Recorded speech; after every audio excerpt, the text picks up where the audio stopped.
Buenos días, amigos de la hora del cafecito con Gloria. ¿Cómo están ustedes? Espero que muy bien. Yo aquí me preparé un cafecito muy rico,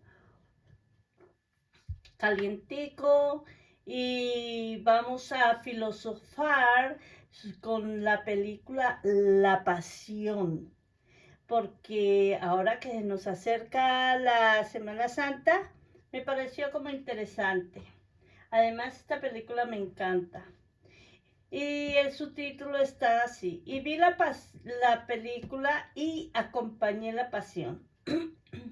La pasión. Con la pasión de Cristo, mi alma se quebró y despertó. A veces no se necesita un calendario litúrgico ni una Semana Santa para ver la pasión de Cristo. Se necesita valentía interior. Porque esta película no se ve con los ojos, se siente con el alma.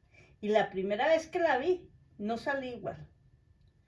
Ya no era una historia leída, ni una imagen en la iglesia, ni un texto repetido año tras año. Era el cuerpo y el espíritu de Jesús, caminando hacia la cruz, sufriendo hasta los huesos y sin embargo sosteniendo el amor más grande jamás contado. Un dolor que traspasa la pantalla. Cuando la pasión de Cristo comenzó, sentí que entraba en un túnel oscuro de emociones. La crudeza visual me incomodó, me dolió, pero entendí que no era una película para ver desde la distancia, era un acto de presencia.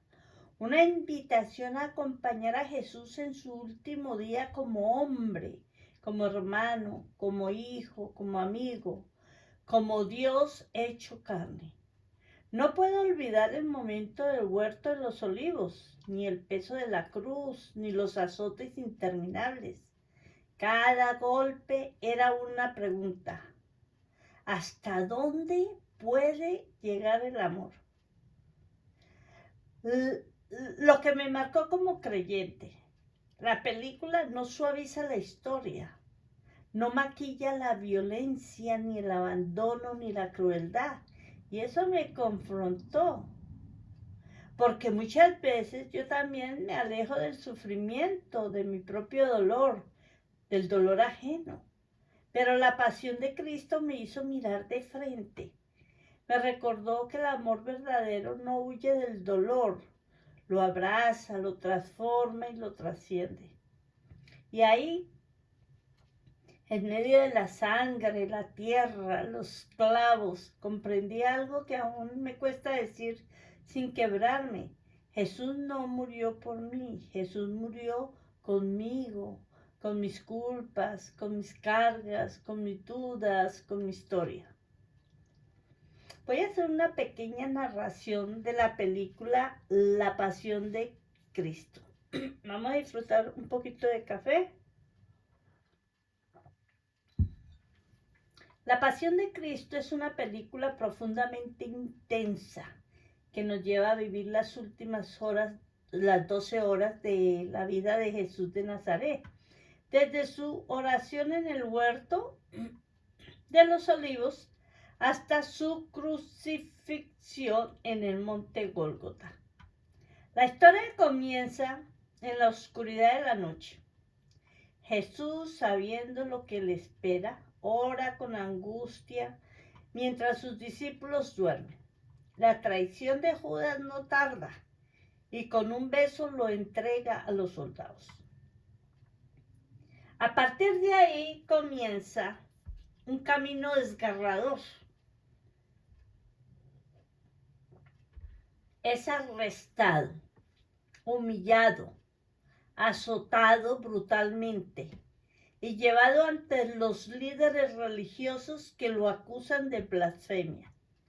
Luego lo presentan ante Poncio Pilato, quien intenta liberarlo, pero finalmente cede ante la presión del pueblo. Jesús es condenado a muerte. Y entonces se inicia el doloroso viacrucis. cargando su cruz, cayendo una y otra vez, siendo escupido, golpeado, insultado. Y sin embargo, en medio del dolor hay momentos de compasión, miradas, encuentros sagrados, como con su madre María, con Verónica y con Simón de Cirene. Finalmente llega el Gólgota, donde es crucificado entre dos ladrones. Las escenas finales muestran una entrega absoluta, su perdón, su abandono, confiando al Padre y su último suspiro. Todo esto dicho sin palabras grandilocuentes. El lenguaje de la película es el silencio, la mirada, el sufrimiento físico y un amor que lo envuelve todo. Al final hay un instante de luz, el sepulcro vacío. La resurrección insinuada, sin necesidad de mostrarla en palabras. Solo el sudario y Jesús levantándose con las marcas en sus manos. Y allí el alma del espectador queda en silencio. No hay música épica, solo una paz que parece decir ha terminado, pero también ha comenzado. Vi la película y la pasión aún me estremece. Hago un paréntesis necesario, vital, humano, antes de entrar al análisis. Porque La Pasión de Cristo, dirigida por Mel Gibson, no fue para mí una película más. Fue una experiencia, un impacto, una sacudida que aún siento. Recuerdo que cuando salió por primera vez, tan solo ver la portada erizó mi cuerpo. En ese entonces Netflix no existía como ahora, así que me suscribí para comprarla en DVD apenas saliera al público, luego de su paso por las pantallas grandes. Y cuando por fin llegó a mis manos, supe que tenía que prepararme emocionalmente para verla. No la había visto en el teatro, no. Desde el primer segundo supe que no estaba frente a un relato romántico de la cruz. No era una historia dulcificada, no era un drama más. Era realismo puro, era desgarramiento físico, espiritual y social. Era una mirada profunda a lo absurdo de la violencia, a la traición que aún vivimos, al poder que corrompe, a la fe que incomoda, al amor que no se rinde. Más que una película, una verdad encarnada. En La Pasión no vemos latigazos, vemos desgarros de carne y alma. No vemos una corona de espinas.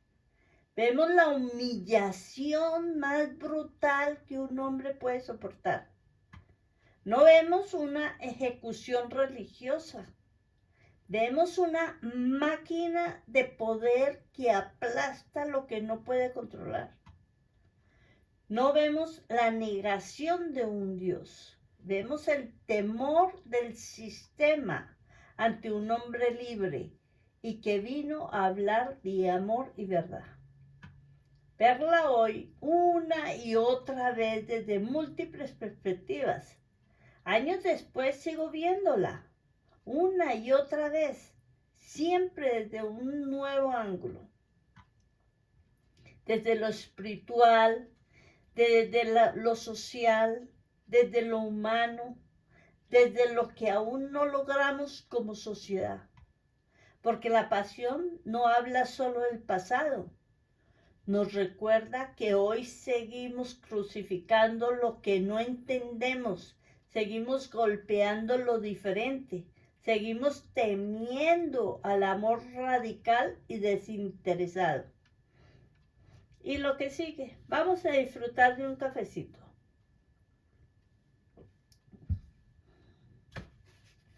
Hoy quiero comenzar un nuevo debate, no para polemizar, no, sino para reflexionar profundamente sobre cada acto representado en esta pantalla. Y lo haremos desde mi mirada, desde lo que he vivido, lo que he sentido y lo que he aprendido caminando con mi fe durante 7 décadas. Porque la pasión, más que una historia, es un espejo del alma humana. Seguimos ahora analizando escenas por escenas o acto por acto, con mis observaciones y reflexiones.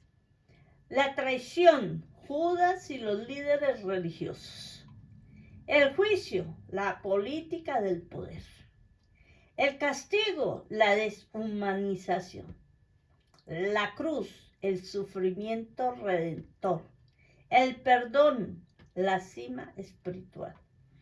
La traición, cuando el alma se vende y el amor se entrega.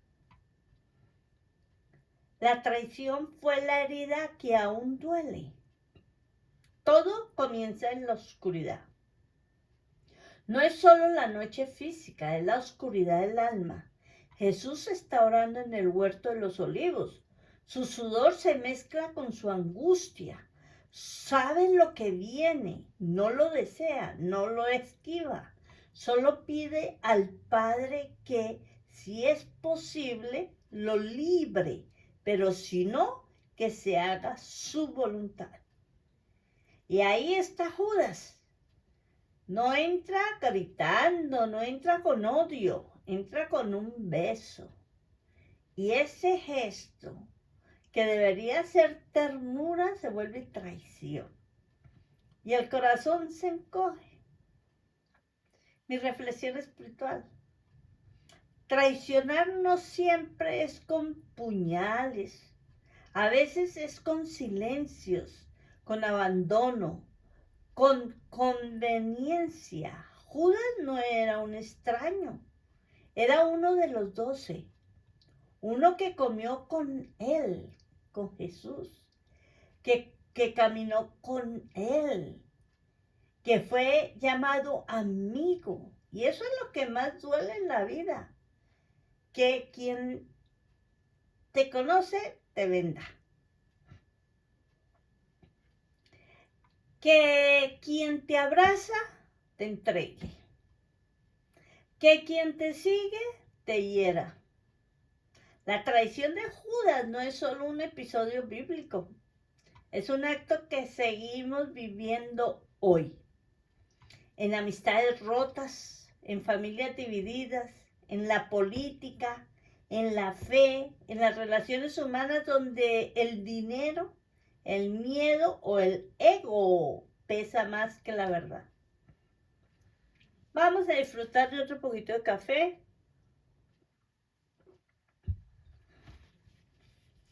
Filosofía humana. Judas nos obliga a preguntarnos, ¿hasta dónde puede llegar el ser humano por no saber qué hacer con su propia confusión? Judas no era un monstruo, era un hombre que no entendió el tipo de reino que Jesús predicaba. Esperaba poder, venganza, trono. Y Jesús hablaba de humildad, de amor al enemigo, de perdonar. A él, y al no entender, vendió. Y al no vender, se perdió.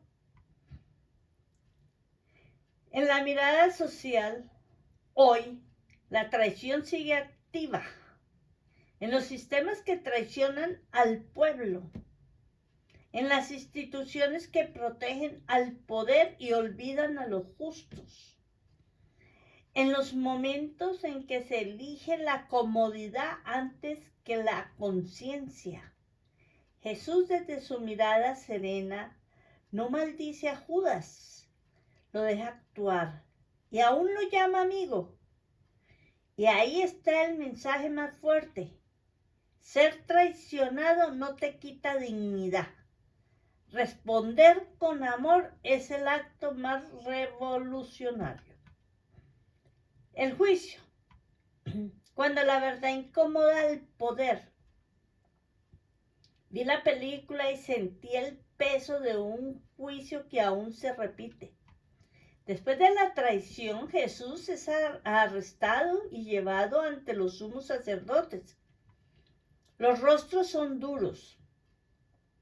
Las túnicas resplandecen, pero sus corazones están cargados de rabia, de celos, de miedo. Miedo a su mensaje, miedo a su amor, miedo a su influencia. Porque Jesús no hablaba de poder, hablaba de justicia. Y la justicia para el poder es peligrosa. Lo interrogan, lo acusan con falsos testimonios y cuando finalmente le preguntan si es el Hijo de Dios, él no se defiende, él afirma. Y en ese momento lo condena. Pero no basta con la condena religiosa. Necesita que el Estado lo mate, entonces lo llevan ante Pilatos.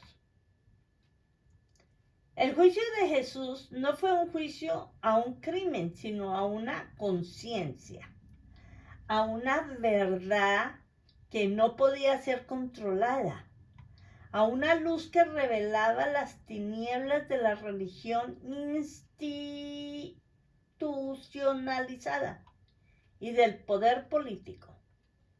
Pilatos representa la política vacía, la autoridad temerosa, el poder cobarde. Sabe que Jesús es inocente, lo sabe con claridad y sin embargo lo entrega. ¿Por qué? Porque teme al pueblo, porque teme perder su posición, porque teme al desorden. Y ahí surge una de las preguntas más profundas de esta escena. ¿Cuántas veces en la historia la verdad ha sido condenada para proteger intereses? ¿Cuántas veces hemos visto a los inocentes caer porque los poderosos necesitan calmar a las masas? Jesús no discute, no se defiende, no argumenta, calla. Y ese silencio es tan fuerte como un trueno. Porque el alma que sabe quién es, no necesita probarlo. El que está en paz con su verdad, no teme a los juicios. Este silencio también enseña que no toda defensa es necesaria, que no todo juicio merece respuesta, que hay momentos en los que el alma solo debe sostenerse en Dios. Disfrutemos de cafecito.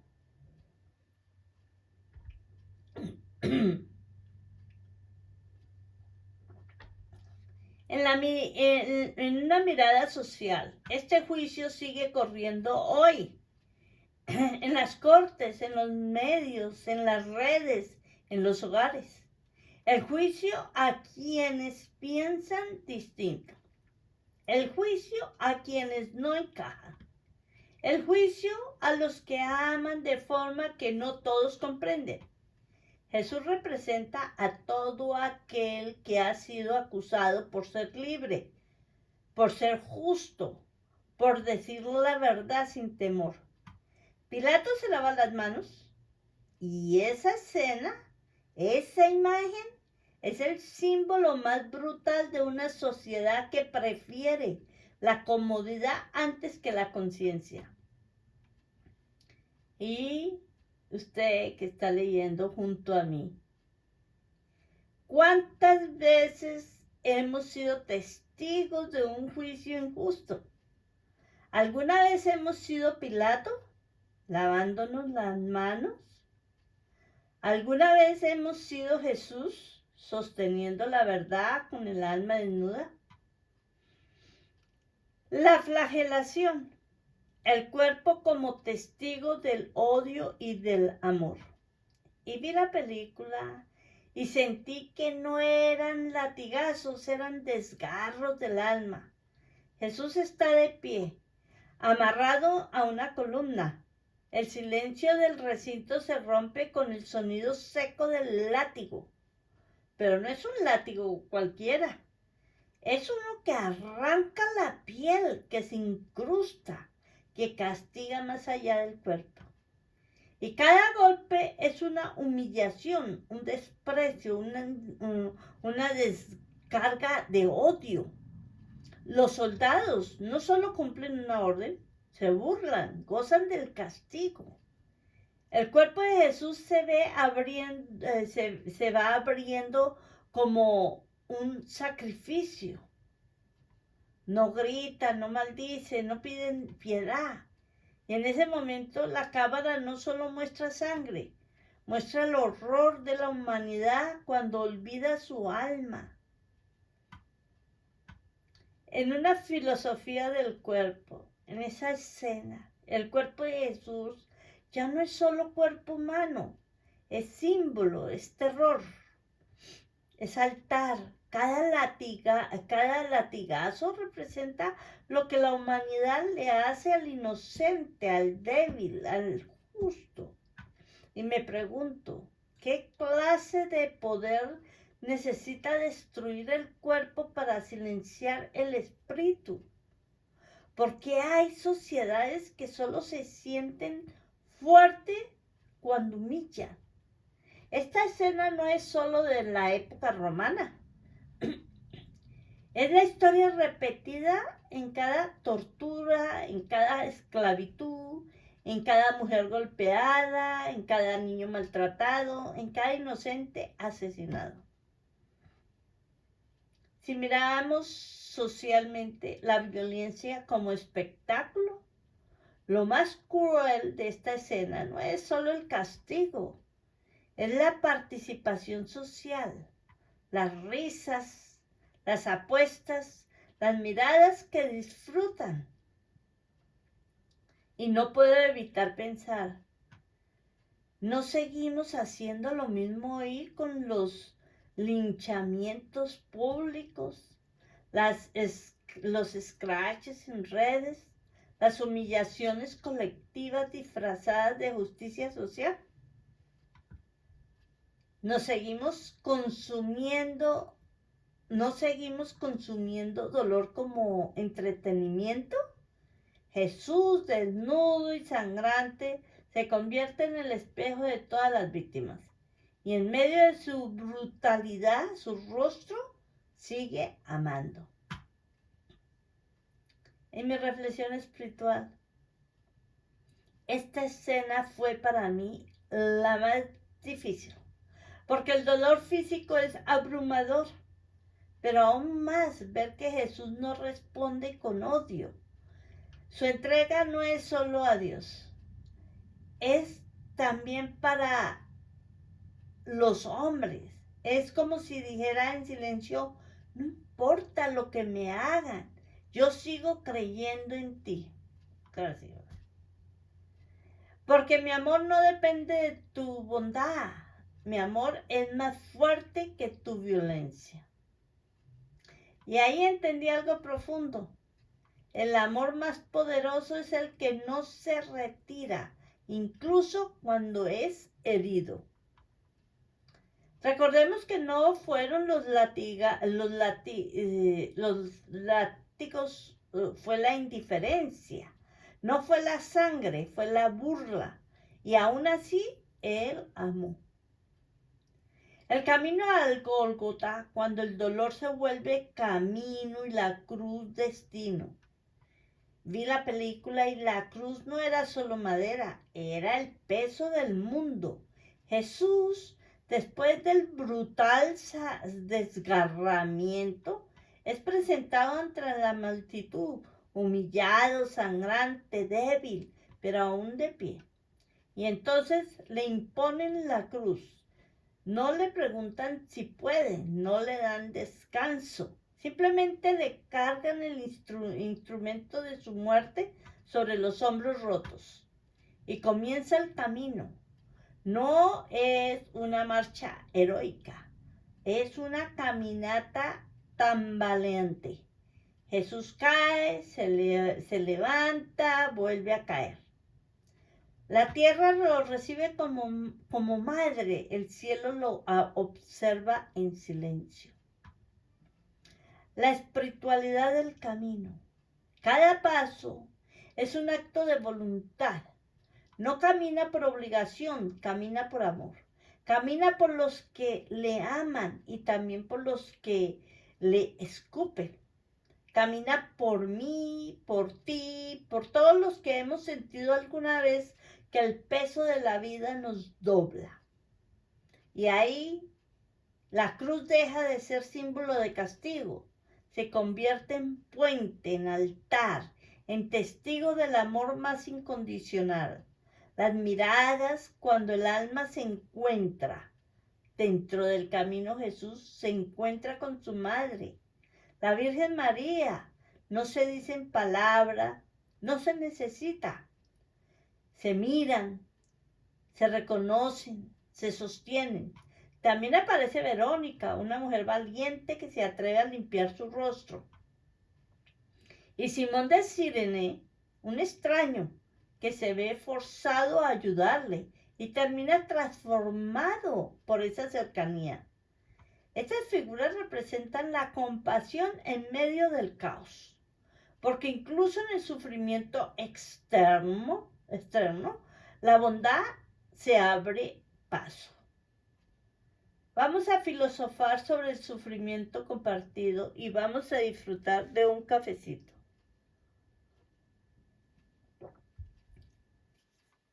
En el sufrimiento compartido, este acto nos enfrenta con una verdad universal. Nadie puede cargar su cruz completamente solo. Aunque el dolor es personal, el camino siempre incluye a otros. La mirada de una madre, la mano de una desconocida, el hombro de un forastero.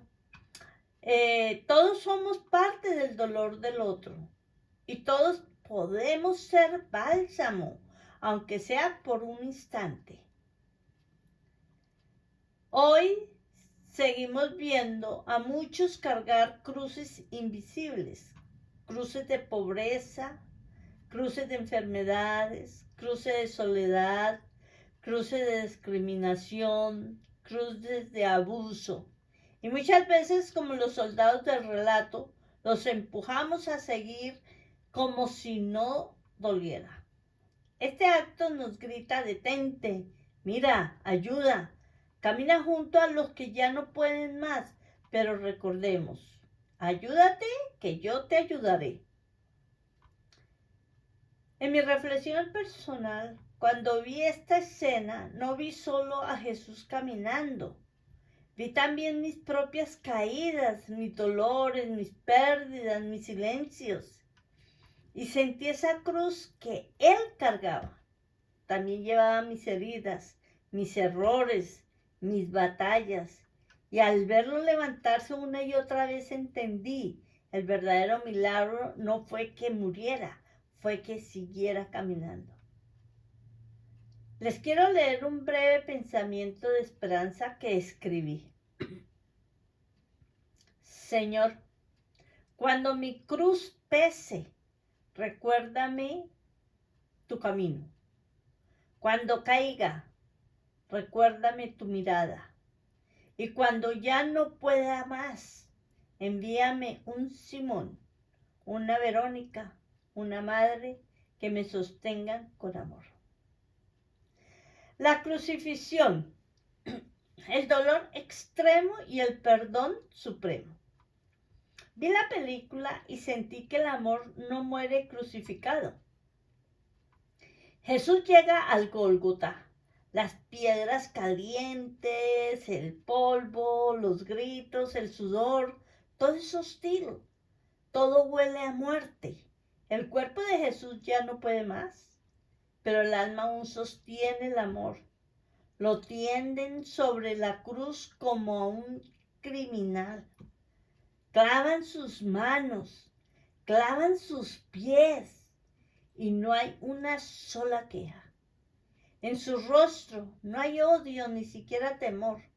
Hay aceptación, hay entrega, hay una paz que nace solo del amor más radical.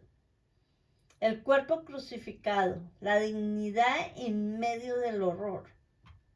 Un hombre, un momento en que la cruz es levantada y Jesús queda colgado entre el cielo y la tierra, es uno de los símbolos más impactantes que ha visto el cine y la fe. Un hombre desnudo, humillado, sangrante, perdonando. Y al verlo ahí, uno se pregunta, ¿cómo puede aún amar a quien ha sido abandonado, traicionado, torturado y colgado como si no valiera nada? La respuesta no viene con palabras, sino con la escena misma. Ese amor no es humano solamente, es divino en su humanidad. En esta reflexión filosófica, ¿puede el sufrimiento ser redención? Esta escena filosofa en silencio, porque no hay doctrina más profunda que un hombre que en su último aliento dice, Padre, perdónalos porque no saben lo que hacen. Vamos a disfrutar de un café para aclarar también un poco mi garganta. A mí esta película me emociona mucho, la veo muy seguido. ¿Qué sentencia? Jesús no perdona solo a los que le aman, perdona a los que le hieren, perdona a los que se burlan, perdona a todos. Y eso es lo que más transforma, no el milagro de la resurrección, sino el milagro del perdón antes de morir. Lectura social del crucificar al inocente. Jesús no es el único que ha sido crucificado injustamente. La historia está llena de crucificados, mártires, soñadores, líderes sociales, mujeres silenciadas, niños olvidados, pueblos enteros condenados por no ajustarse al poder de turno. La cruz es también una denuncia de lo que el odio, la ignorancia y el miedo pueden hacerle a la verdad. Y aún así, Jesús no levanta un dedo ni pide venganza, no busca justicia humana, pide perdón, pide compasión, pide que aprendamos. Morir sin romper el alma. Jesús exhala su último suspiro, no con rabia, no con desesperación, sino con una entrega total. Padre, en tus manos encomiendo mi espíritu. Y en ese instante no muere solo un hombre, muere el miedo a amar sin límites. Y ahí todo comienza. La tierra tiembla. El velo del templo se rasga. El centurión romano lo ve y declara, verdaderamente este era el Hijo de Dios. Y desde mi punto de vista, en este acto, yo digo, no es el fin, es la cima. Es la verdad más dolorosa y luminosa a la vez, porque el mundo puede clavar cuerpos, destruir sueños, perseguir a los injustos, pero no puede matar el amor verdadero, el amor que perdona, que entrega, que no se esconde ni se rinde. Ahora disfrutemos de un cafecito y vamos con la reflexión final. Jesús no murió para que lo veneremos, murió para que aprendamos a vivir con Él. con amor, con entrega, con verdad, incluso en medio del dolor. Vamos a recordar algunas de las frases más profundas, perdón, de Jesús, no solo en rendirle no solo es rendirle honor, sino recoger la sabiduría espiritual y filosófica que dejó como legado eterno. Muchas veces en medio del dolor, en el silencio o frente al desprecio. Cada una va acompañada de una breve interpretación filosófica y espiritual para cerrar con profundidad este camino que hemos recorrido juntos y acompañe la pasión. Padre, perdónalos porque no saben lo que hacen. Lucas 23:34. El perdón no depende del arrepentimiento del otro, sino de la grandeza del corazón que lo otorga. Perdonar es amar por encima de la herida y liberar el alma del odio que esclaviza. El que esté libre de pecado, que tire la primera piedra. Juan 8:7. Nadie tiene autoridad moral para condenar desde la superioridad. La compasión nace del reconocimiento de nuestra propia fragilidad. Yo soy el camino, la verdad y la vida. Juan 14:6. La verdad no es solo un concepto, es una forma de vivir con coherencia y autenticidad. Jesús no enseña el camino, Él es el camino. Y quien camina con Él encuentra sentido. Bienaventurados los que lloran, porque ellos serán consolados. Mateo 5:4. El sufrimiento no es inútil cuando abre el corazón a la empatía y la esperanza. Dios no promete una vida sin dolor, pero sí una presencia que consuela y transforma. Amarás a tu prójimo como a ti mismo. Mateo 22:39. El amor al otro comienza por el amor propio bien entendido. Esta es la esencia de la fe viva. Amar sin condiciones, sin juicios, sin medidas. Estas palabras de Jesús no son solo parte de la historia, siguen vivas en cada gesto de amor, en cada perdón sincero, en cada alma que se entrega. Recordemos que cada individuo llevamos nuestra propia cruz, sin importar lo pesada o cargada. Cuando entendemos lo que es la espiritualidad y el libre albedrío, llegamos a entender a Jesús, el Hijo de Dios. Muchas gracias por haber participado conmigo en esta filosofía, en esta reflexión que hice sobre este libro y vi la película y acompañé la pasión. Me despido de todos ustedes deseándoles que tengan un maravilloso día y recuerden que tenemos una cita, no se lo pierdan con otro tema interesante. Hasta la próxima. Bye bye, bye bye, bye bye.